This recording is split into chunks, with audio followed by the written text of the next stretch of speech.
안녕하세요. 가톨릭대 김영민입니다. 저는 응급의학과 전문의자 임상의사 교육자로서 지난 25년간 대학병원에서 근무해왔고 몇 해 전 캐나다 맥마스터 대학에서 의과학 석사 과정을 마치고 연수를 다녀온 후에 현재는 의학교육학 교실에서 일하고 있습니다. 이번 영상에서는 최근 변화되고 있는 전공의 수련의 동향과 전공의 수련 비용에 대한 국가 지원의 필요성에 대해 말씀드리도록 하겠습니다.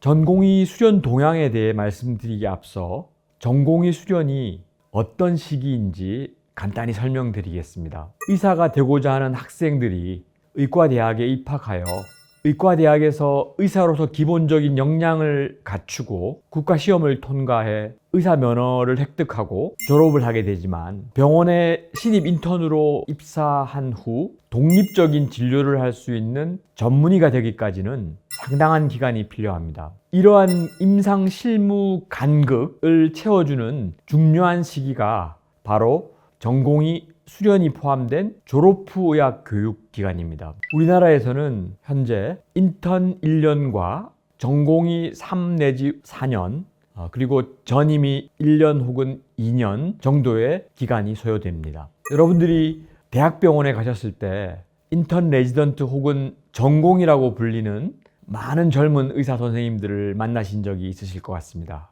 이러한 선생님들은 의사로서 현재 의료 서비스를 제공하는 의료인임과 동시에 미래의 우리 국민들에게 전문적인 의료 서비스를 제공할 우리 사회의 핵심 인적 자원입니다.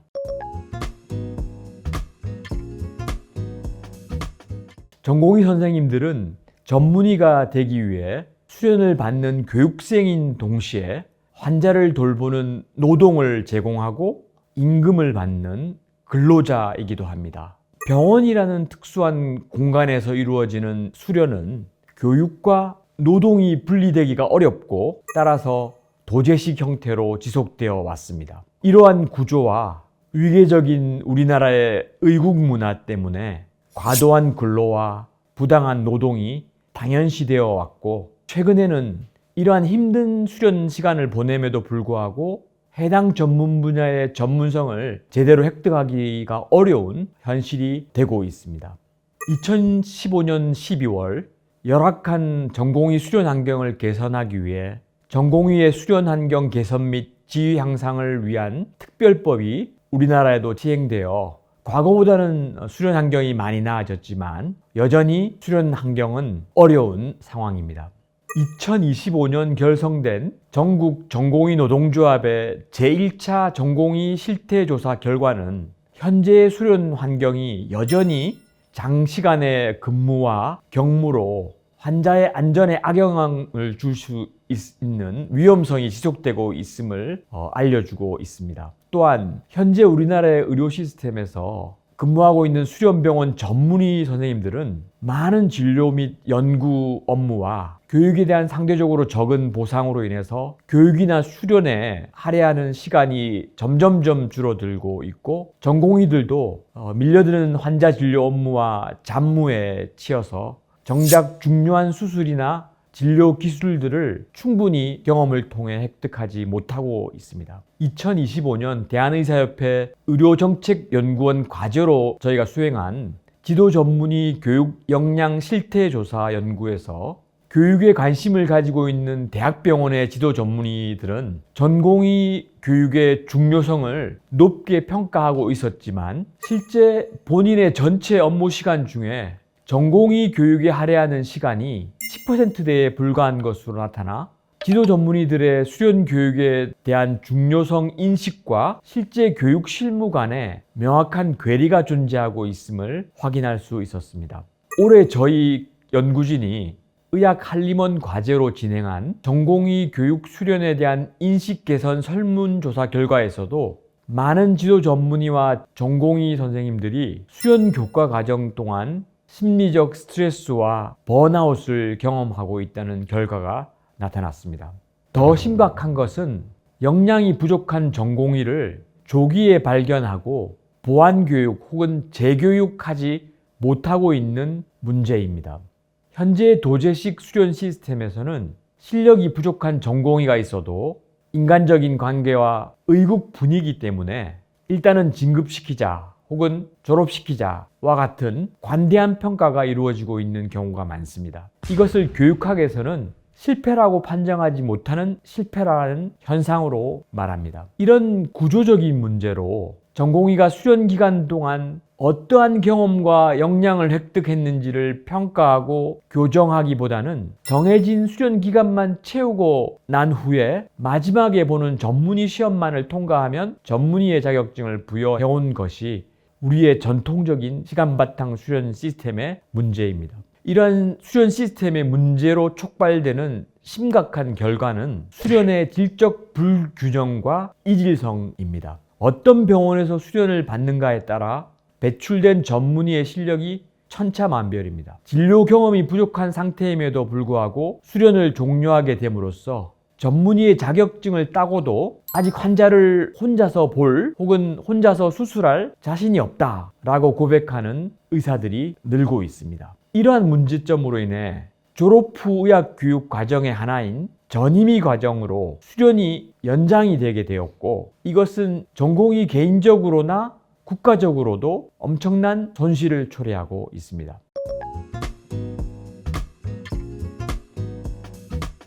이러한 전통적인 도제식 수련의 문제점들이 인식이 되면서 최근 전공의 수련의 패러다임이 변하고 있습니다. 과거 무엇을 가르쳤나 혹은 얼마만큼의 기간을 보냈느냐에 초점을 두었던 전통적인 시간 바탕 수련이 무엇을 할 수 있느냐에 초점을 두는 역량 바탕 수련으로 수련의 패러다임이 변화되고 있습니다. 이러한 역량 바탕 교육이 이제는 국제적인 표준, 즉 글로벌 스탠다드가 되고 있습니다. 잠깐 비행기 조종사 혹은 전투기 조종사를 한번 생각해 보겠습니다. 조종사가 단순히 비행기에 1000시간 앉아 있었다고 해서 자격을 주지는 않습니다.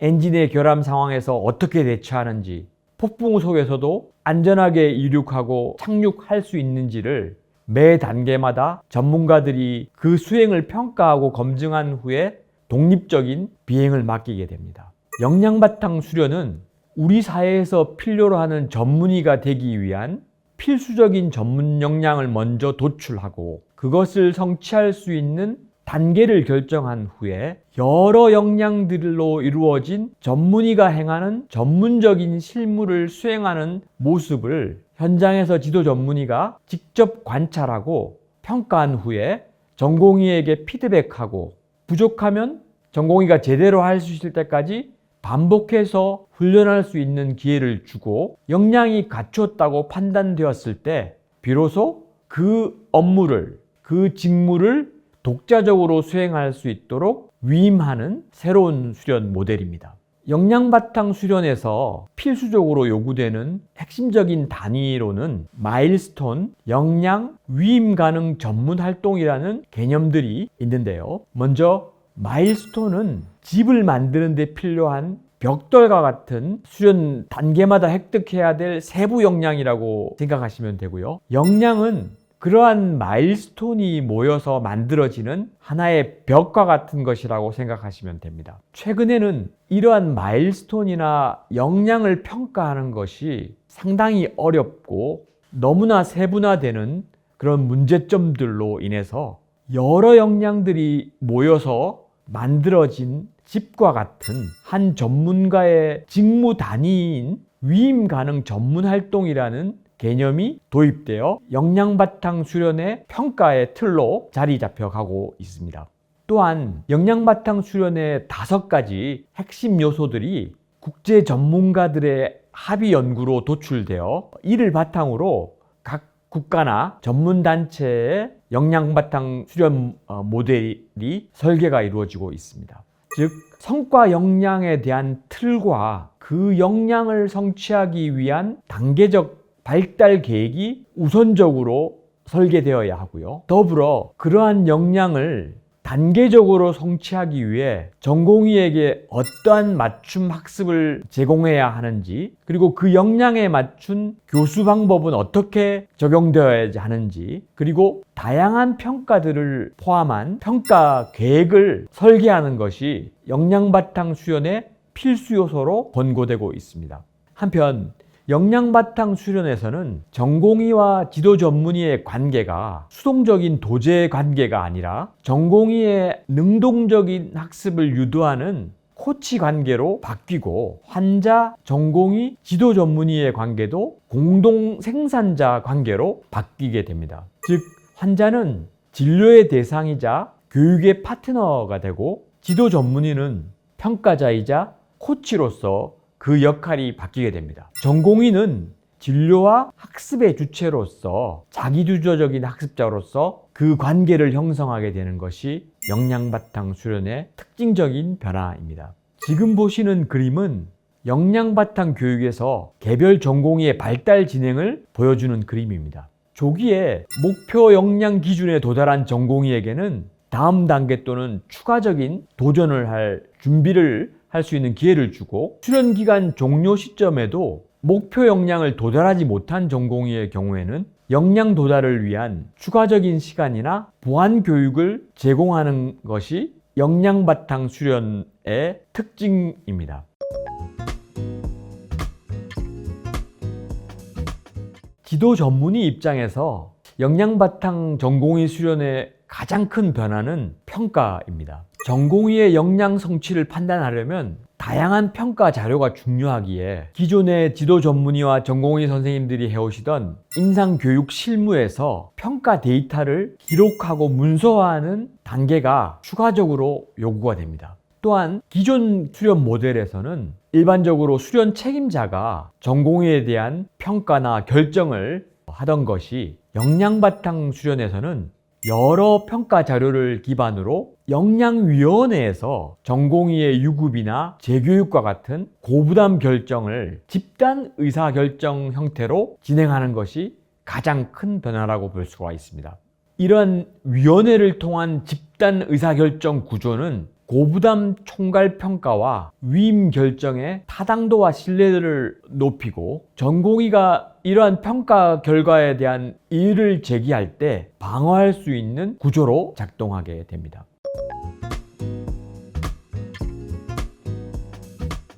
이미 전 세계 많은 선진국들은 이러한 역량바탕 수련 모델을 도입하고 있습니다. 특히 2017년부터 국가 단위로 도입되어 시행되고 있는 캐나다 왕립 전문의학회의 Competency by Design이라는 수련 모델은 전 세계 역량 바탕 전공의 수련의 대표적인 사례입니다. 캐나다 왕립 전문의학회는 1996년부터 캔메즈라는 전문의 공통 역량 프레임워크를 만든 후 주기적으로 개정을 해왔고, 2015년 역량바탕 수련을 위해서 다시 한번 개정을 하였습니다.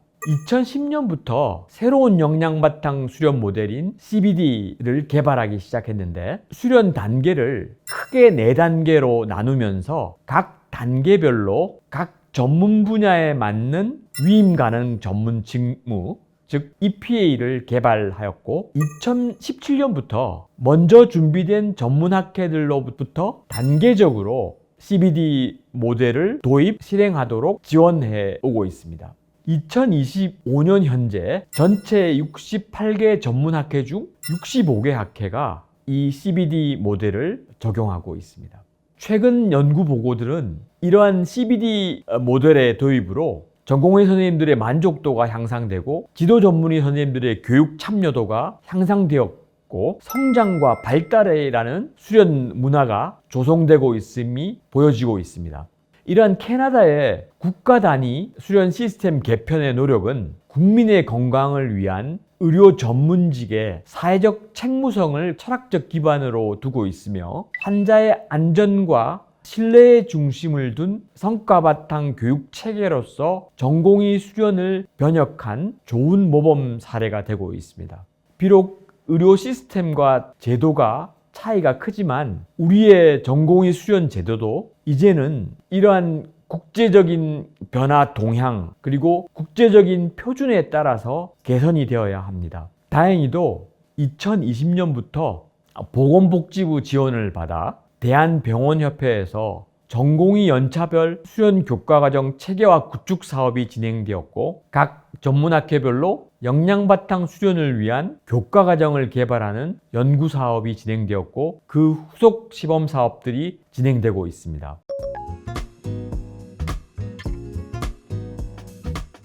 공군 전투기 조종사 한 명을 키우는데 국가는 약 238억 원을 투자합니다. 이는 우리 국가의 안보가 중요하기 때문입니다. 반면 우리 국민들의 심장 수술을 하고 출산을 담당하는 전문의를 키우는데 우리나라는 과연 얼마를 투자하고 있을까요? 놀랍게도 개별 전공의에 대한 국가 지원은 거의 미미합니다. 불을 끄는 소방관이나 치안을 담당하는 경찰관, 심지어 민간 항공기 조종사까지 국민의 안전과 관련된 직업은 모두 국가가 그 비용을 지원하거나 분담합니다. 그런데 유독 국민의 생명을 직접 다루는 의사 양성은 개인과 병원에 맡겨져 있습니다. 물론 작년부터 보건복지부는 수련 환경 혁신 사업으로 지도 전문의에 대한 교육 수련 비용의 일부를 지원하기 시작하였지만 아직은 미미한 상황입니다. 제대로 배우지도 못하고 밤새 당직만 서야 한다면 누가 소아청소년과를 하고 누가 흉부외과를 하겠습니까? 지금의 필수 의료가 무너지는 가장 큰 이유는 이러한 전공의들의 비전이 사라졌기 때문입니다. 국가가 지원하지 않는 이런 힘든 분야에 우리의 청년들은 더 이상 그들의 인생을 걸지 않습니다.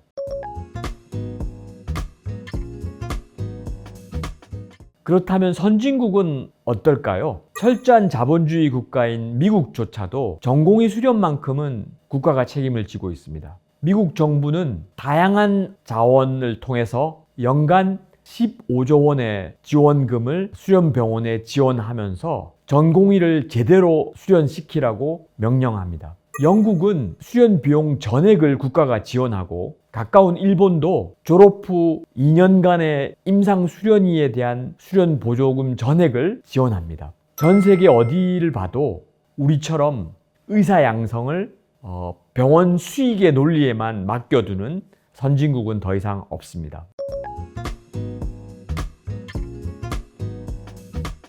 하지만 희망은 있습니다. 최근 저희 연구진이 의학관리원 과제로 수행한 전공의 수련에 대한 인식 개선 설문조사 결과에서 많은 일반 국민들께서는 전공의 수련에 대한 국가 재정 지원이 필요하고 또한 이러한 재정 지원으로 수련의 질이 향상될 것이라고 기대해 주셨습니다. 동시에 이러한 재정 지원으로 의사의 사회적 책무성이 강화되기를 역시 요구하고 계셨습니다. 따라서 이러한 전공의 수련에 대한 우리 사회의 지원은 의사라는 한 전문직에게 주는 특혜가 아니라 나와 우리 가족의 안전과 건강을 위한 필수적인 투자라는 인식이 필요합니다.